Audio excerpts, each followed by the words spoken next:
Hi Vogue, this is Lucy Liu, and this is my life in looks. All right, let's see what we got here. Oh, okay. This character is Ling Wu from Ally McBeal, who became quite popular for her, I guess, honesty, her bluntness. So this is late 90s, and it was like the very narrow eyebrow and the very tight fitting clothes, very body conscious. And the clothes were sort of representing her personality, and she was just sort of all out there. I was brought on to Ally McBeal as a guest star, and I did not know anything about the show really, because I was so focused on theater. I was about to take a project that was a lead role in the theater production for regional theater, no less. And that was gonna go for 3 months. And I was like, I'm gonna take that job. And my manager was like, you will not be taking that job. You'll be taking this 8-day job as a guest star. And I was like, why would I do that when I can work for 3 months for $10 as opposed to work for 8 days for more? So stupid. I still work with Mary Ellen Mulcahy today. It's been over 30 years. And she kind of helped me see myself as more of a lead than as someone in the background. Okay.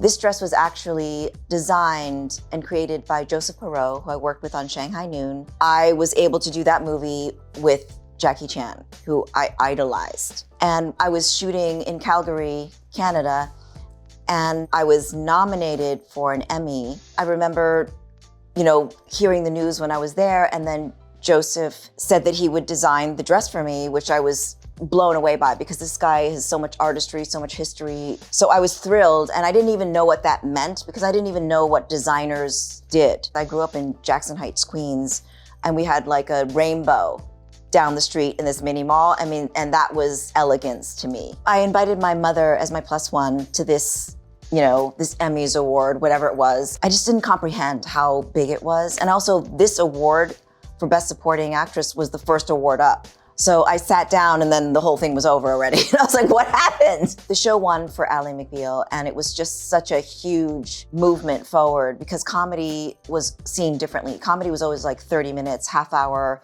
laugh track. And so this was a longer, dedicated time that was sort of dramedy. And it was a big deal because there was also a dancing baby.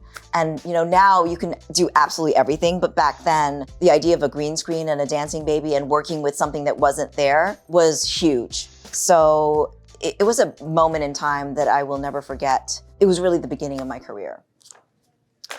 This is pre having a stylist. It's kind of outrageous that I was running around with practically nothing on. I was just living my best life, guys. This is a bag that I think either a friend of mine sewed or I bought off of Canal Street. I'm not even posing. It's sort of I'm slumping. It's kind of great. I love this moment because it's so real. Clearly, what is it for? Oh, play it to the bone. Okay. This is kind of an offshoot of my own character that was kind of out there, but really my personality was this is kind of cool. I'm just gonna put it on.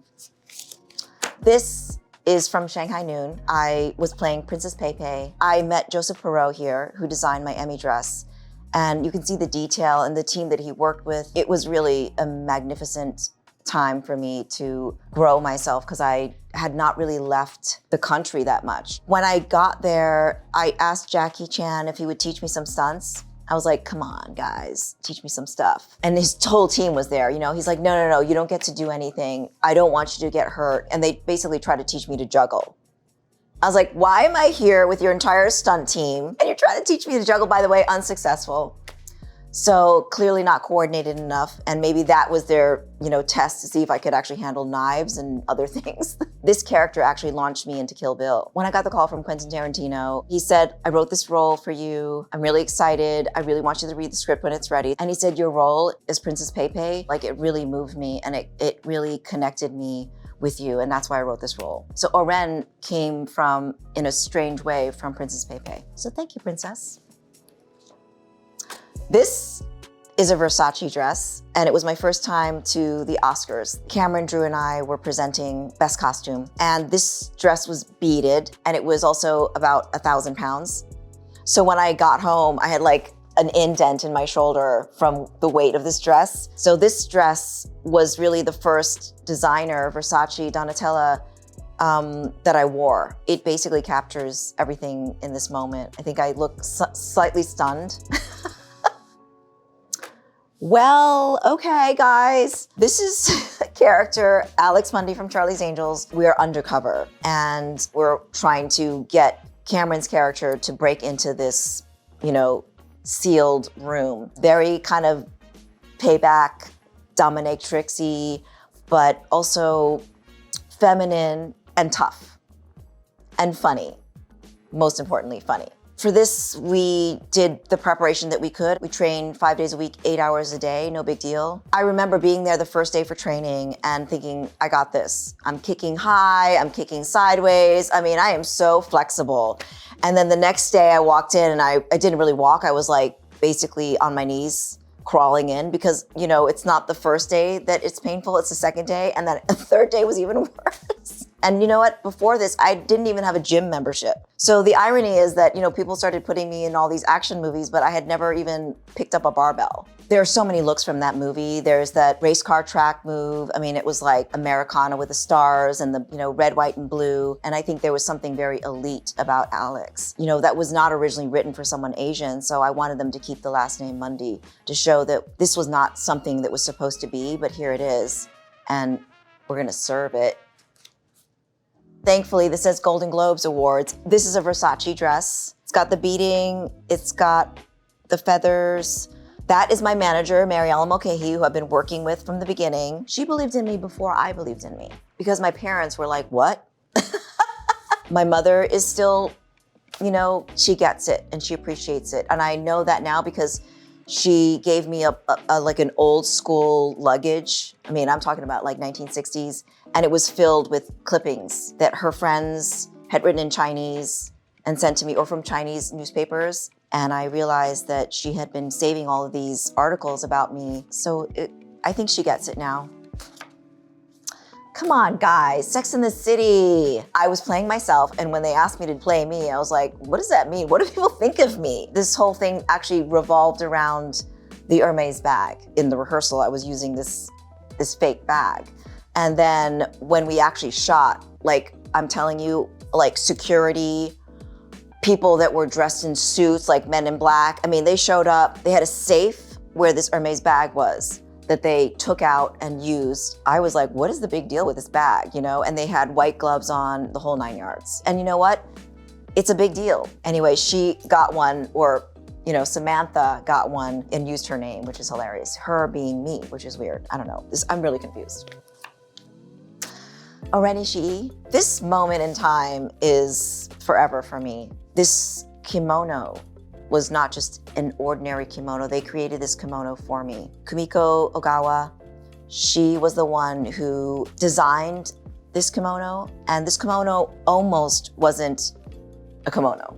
Originally, Quentin wanted me to wear something very different, and he wanted me to wear this kind of communist gray with the frogs and croquettes, like Converse. When I read the script, which was so beautifully written, I mean, Quentin is really such an artist and a visionary, I saw something very different. And I just saw there was an elegance about her and a femininity that I wanted to retain. I said, why don't we take what you are known for, like your Pulp Fiction, the black ties and the white shirts and the black suits, like the simplicity of what he did. Why don't we take that and make that into something? So for the first scene that you see O-Ren in, she's in a black kimono with a white underneath the black kimono. And so that was representing basically Pulp Fiction. And I said, for the snow garden scene, why don't we reverse it and make it white on the outside and black on the inside? He was willing to say yes. And it changed the direction of how O-Ren was able to be received. This look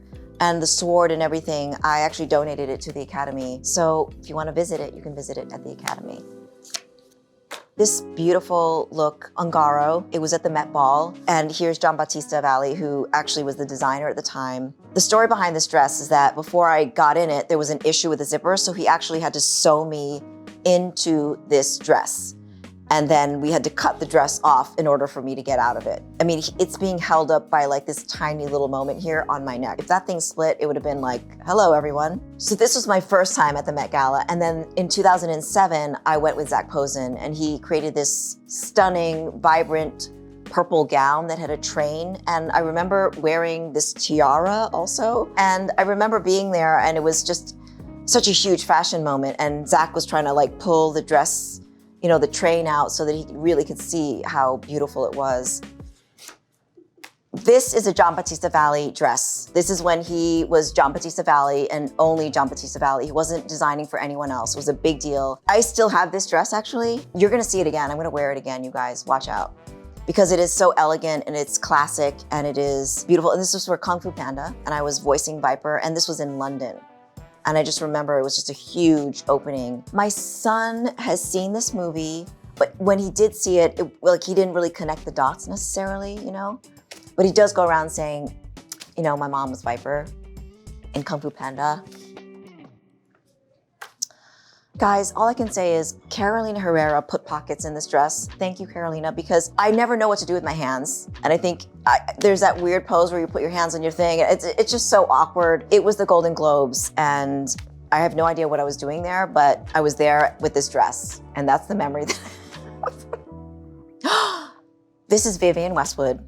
And I'm here at the Tonys. Vivienne Westwood was a designer that I just admired so much. I thought that her work was always sort of idiosyncratic because it wasn't about symmetry. I remember really trying to match this hair with the dress and I wanted like a faux hawk. This is my idea of a faux hawk, guys. So it was like kind of a female tuxedo, this dress. You know, that was kind of the idea behind it. I received the star on the Hollywood Walk of Fame. I was the second Asian American woman in 60 years to receive it. This is the only thing that I brought my son to because I didn't want to expose him to all the craziness. My mother was there too, so it was a really special moment. My dear friends Demi Moore and Rhea Perlman came and spoke for me, and to think that I am there after the journey that I've been on the Hollywood Walk of Fame, that was to me the moment that I think that I felt like I've actually accomplished something. The 80s is the best. This is from Why Women Kill. Janie Bryant was the costume designer who is just brilliant. All of the things that she pulled were vintage.